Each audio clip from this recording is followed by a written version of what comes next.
Oi, irmãos, tudo bem? Bem-vindos a mais um vídeo aqui do canal, mais um vídeo estudo da Palavra de Deus.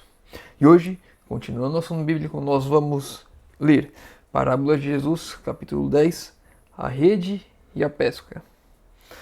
Lembrando aos irmãos, aliás, esse eu não vou lembrar, esse daqui é o capítulo completo, porque é um capítulo bem curto, tem 5 parágrafos, então a gente vai ler ele todo e vamos refletir sobre isso. Mas lembrando aos irmãos, vão lá no aplicativo da Bíblia, leiam o capítulo por completo, estudem por si mesmos, porque no vídeo de ontem, de antes de ontem eu falei que era o capítulo completo e era só uma parte. E tinha muita coisa importante lá que eu não coloquei no resumo. E no capítulo de ontem eu falei, durante o vídeo, o título do capítulo errado. Eu falei o que estava oculto, mas na verdade é a pérola de grande preço. Então, não confie em mim, leia o aplicativo da Bíblia ou qualquer outra fonte que você queira. Normalmente esses livros estão disponíveis online na internet, gratuitamente. Você pode ir lá, procurar o livro e ler por si mesmo. Não confie no homem, confie apenas no que está escrito na palavra. Busquem por si mesmo, porque só assim vamos crescer espiritualmente. Então vamos lá. Parábola de Jesus, capítulo 10. A rede e a pesca. O reino dos céus é semelhante a uma rede lançada ao mar e que apanha toda a qualidade de peixes. E estando cheia, a puxam para a praia e sentando-se apanham para os cestos os bons, os ruins, porém, lançam fora. Assim será na consumação dos séculos. Virão os anjos e separarão os maus dentre os justos e lançar-los-ão na fornalha de fogo. Ali haverá pranto e ranger de dentes. Então aqui nós vemos dois grupos, nós já vimos esses mesmos dois grupos em outras parábolas, nós vimos no joio e o trigo, e agora nós vemos com os peixes. E eles estão juntos, quando é lançada a rede, traz bons e ruins. Quando é ceifada a colheita, vem o joio e o trigo, e depois a separação entre eles. Então temos de ter essa ciência, temos de ter esse conhecimento de que sempre haverá bons e maus andando juntos, próximos, até que venha a consumação dos séculos, até que venha a ceifa, até que haja a separação, onde de fato o trigo será atado no celeiro celestial, ou o peixe ruim, ou o joio jogado fora, lançado fora para queimar. O lançar da rede é a pregação do evangelho. Este congrega a igreja bons e maus. Quando termina a missão do evangelho, o juízo efetuará a obra de separação. Cristo viu que a existência de falsos irmãos na igreja motivaria que se falasse mal do caminho da verdade. O mundo difamaria o evangelho por causa da vida incoerente de falsos professos. Mesmo os cristãos seriam induzidos a tropeçar ao verem que muitos que levavam o nome de Cristo não eram governados pelo seu espírito.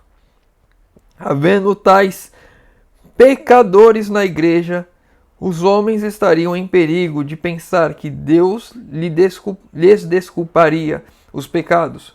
Por isso Cristo ergueu o véu do futuro e ordenou a todos que notassem que o caráter e não a posição é que decide o futuro do homem. Aqui nós vemos alguns pontos importantes. Muitas pessoas se acham dentro da igreja, ou pessoas que se acham no mundo, olham para dentro da igreja, veem as coisas erradas acontecerem e elas falam: dentro da igreja tem coisas erradas, no mundo também tem coisas erradas, vamos todos mundo viver no meio das coisas erradas. E elas pensam que Deus vai as desculpar por viverem as coisas erradas. Estando na igreja vendo as coisas erradas e fazendo as coisas erradas, ou estando no mundo vendo as coisas erradas dentro da igreja e fazendo as coisas erradas no mundo também. Não é desculpa eu ver alguém errando, eu ver uma instituição errando, eu ver pessoas errando e falar: ah, se eles podem, eu também posso. Não há desculpa para o pecado. Eu não tenho que explicar o meu pecado. Não há explicação para o pecar. Aqui outro ponto. Cristo ergueu o véu do futuro. Quando Cristo estava falando isso, da questão dos peixes, da questão do joio e do trigo, ele estava tirando essa cortina para que nós pudéssemos vislumbrar o futuro, para que nós pudéssemos compreender o que está por vir. Haverá bons e maus, e não serão julgados pelas obras dos outros. Você não vai ser julgado pela obra que o irmão fez. Cada um de nós seremos julgados pelo nosso próprio caráter, aquilo que eu e você fizemos. E o meu caráter é demonstrado nas minhas obras. Se eu faço as coisas erradas, então o meu caráter é um caráter errado, um caráter de joio, um caráter de peixe que não serve e será lançado no fogo. Tanto a parábola do joio como a da rede claramente ensinam que não haverá um tempo em que todos os ímpios se converterão a Deus. Não adianta você pensar que porque as pessoas estão na igreja, elas vão se converter a Deus. Estar na igreja, conhecer a Deus, não irá converter as pessoas. Não haverá um tempo em que todo mundo será um mundo cristão e que vai adorar a Deus verdadeiro, em espírito e em verdade, cumprindo toda a palavra de Deus. Sempre haverá bons e maus, enquanto estivermos neste mundo. E o destino deles, o nosso, está selado de acordo com as nossas escolhas, de acordo com o nosso caráter aqui. O trigo e o joio crescem juntos até a ceifa. Os peixes bons e os ruins são puxados juntamente para a margem, para uma separação final, somente quando o juízo se der, quando a porta da graça se fechar, então ali estarão definidos quem é joio, quem é trigo, quem é peixe bom, quem não é peixe bom.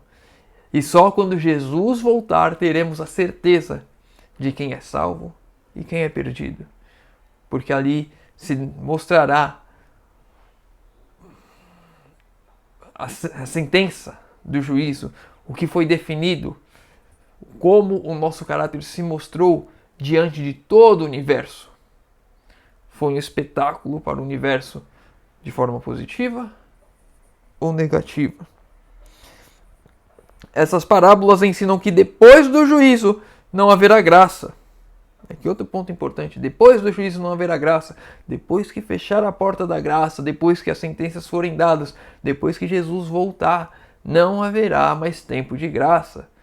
Não vai haver mais 1000 anos em que as pessoas vão poder se converter e buscar a Deus. Já definiram seus destinos. Quando findar a obra do Evangelho, seguir-se-á imediatamente a separação de bons e maus, e o destino de cada classe será fixado para sempre. Quando a obra do Evangelho se encerrar, quando a porta da graça se fechar, então ali estará definido os destinos de todos. Não vai haver segunda chance, entre aspas, né? Porque temos uma vida inteira de chance todos os dias. Hoje é um dia de chance para mim, para você, para todo mundo. E as nossas escolhas hoje vão definir se de fato estamos querendo e andando com Deus, caminhando, fazendo a vontade de Deus, ou se estamos caminhando para o precipício, para o fogo eterno. Para a gente encerrar, o último texto. Deus não deseja a destruição de ninguém. Isso tem que ficar bem claro. Não é o desejo de Deus que as pessoas sejam destruídas. Não é o desejo. Deus não se alegra com isso.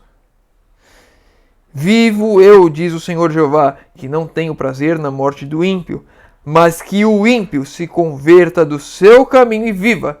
Convertei-vos, convertei-vos de vossos maus caminhos, pois por que razão morrereis? A decisão é minha e sua, se iremos andar e caminhar para a perdição eterna ou para a salvação e graça eterna ao lado do nosso Senhor. É uma decisão nossa. E Deus quer que nós vivamos. Ele não se alegra na perdição. E Ele clama a nós: convertei-vos, convertei-vos. É hora de mudança hoje. Não é para deixar para amanhã. Não é para deixar depois. Não é para esperar ver o decreto dominical para tomar uma atitude daquilo que eu tenho que mudar na minha vida hoje. A mudança da minha vida tem que ser hoje e não no futuro. Durante todo o período de graça, seu Espírito insta com os homens para que aceitem o dom da vida. E o Espírito Santo tem batalhado na minha, na sua vida e na vida de tantos outros para que nós nos convertamos. Deus não abandonou o seu povo, Deus não abandonou as pessoas aqui. Ele tem trabalhado e lutado por todos, insistindo, mandando esse alerta: convertei-vos, convertei-vos. Somente os que lhe rejeitam a intercessão são deixados a perecer. apenas aqueles que rejeitam a Deus, apenas aqueles que rejeitam o trabalho do Espírito Santo nas suas vidas, aqueles que encontram desculpas na vida dos outros para continuar pecando e acham que vão ser desculpados porque o pastor pecou, o ancião pecou, o diretor de departamento pecou, os jovens da igreja estão pecando e eles colocam, se eles estão pecando eu também posso pecar e Deus vai perdoar todo mundo e todo mundo vai para o céu. Ou se eles podem, eu também posso.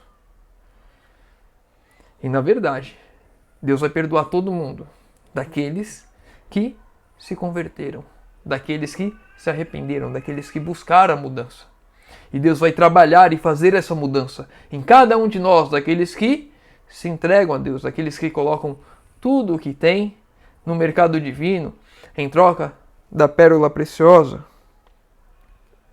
Deus declarou que o pecado precisa ser destruído como um mal nocivo ao universo. E nós vemos hoje que o pecado é nocivo.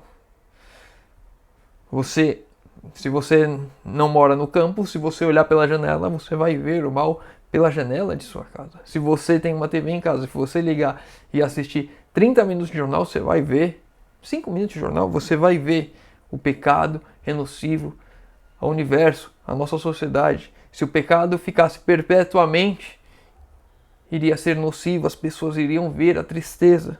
Não seria algo bom, não seria algo divino. E os que se atêm ao pecado hão de perecer na destruição do mesmo. Só irão ser destruídos aqueles que se agarraram no pecado, que queriam mais o pecado do que qualquer outra coisa, aqueles que não abandonaram o pecado, aqueles que não ouviram os apelos do Espírito Santo todos os dias, a todo instante, falando ao coração: convertei-vos, convertei-vos.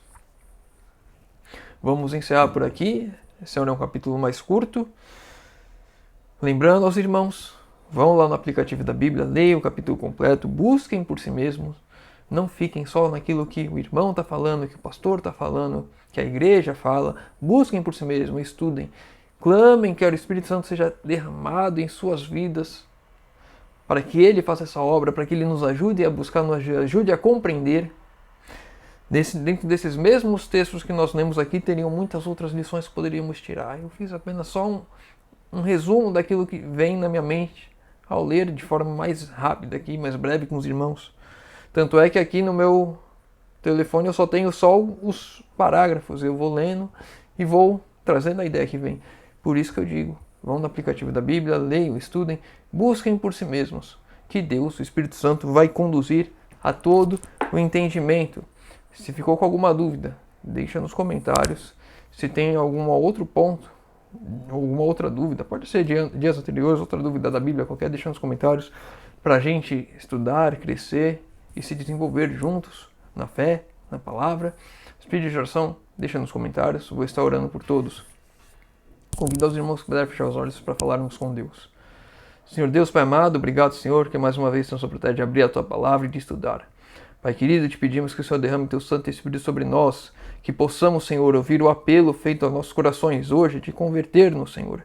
Que possamos, hoje, tomarmos uma decisão de nos convertermos, abandonarmos o nosso pecado, que não sejamos joio aqui, que não sejamos peixes maus, Senhor. Que hoje a transformação do Santo Espírito ocorra em nossas vidas, Senhor amado. Que possamos nos aproximar mais de Ti e ouvir a Tua voz, Senhor. Te pedimos isso em nome de Jesus. Amém. Meu irmão, fica com Deus e que Deus te abençoe.